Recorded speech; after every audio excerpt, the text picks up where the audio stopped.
Ja, wir sind heute bei Alphacam, bei unserem neuen Partner auf der Formnext 2021 und reden über die ganz frische neue Partnerschaft.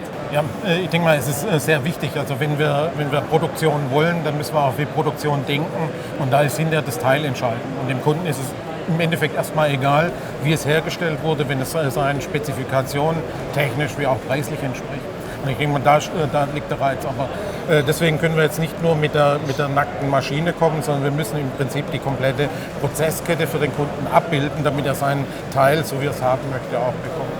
Und ich denke mal, da ist natürlich Dimension erste Wahl, weil Dimension hat eben hier wirklich die komplette Prozesskette vom Säubern der Teile bis hinten zum Glätten und Färben. Ja. Und ich denke mal, das ist genau das, was der Kunde hinterher erwartet und haben möchte. Er möchte nicht 5 oder 10 Partner dann da drin haben, um ein Teil zu bekommen, sondern möglichst einen. Und das ist jetzt eben auch für uns dann das Spannende, dass wir mit der Maschine einen Partner, der das ganze Thema abdecken kann und einfach da auch ebenfalls im Markt bekannt ist und dort ja auch sehr viel Innovation schon dazu beigetragen hat. Was erwarten oder versprechen Sie sich nächstes Jahr denn von der Zusammenarbeit?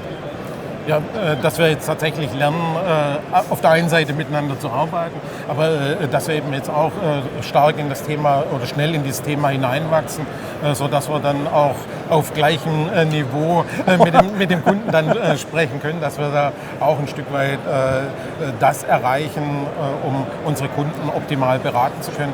Und ich glaube schon, dass wir, je mehr wir dann auch die SAF-Technik von Stratasys an unsere Kunden bringen können, dass umso mehr genau diese Nachbearbeitungslösungen kommen. Und ich denke mal, das hoffen wir uns, dass wir da wirklich alle miteinander Spaß haben, speziell unsere Kunden, dass sie wirklich eine gute Lösung haben. Und wenn die eine gute Lösung haben, haben wir auch eine gute Lösung, beide zusammen. Wir freuen uns sehr drauf, Herr Junghans. Vielen Dank.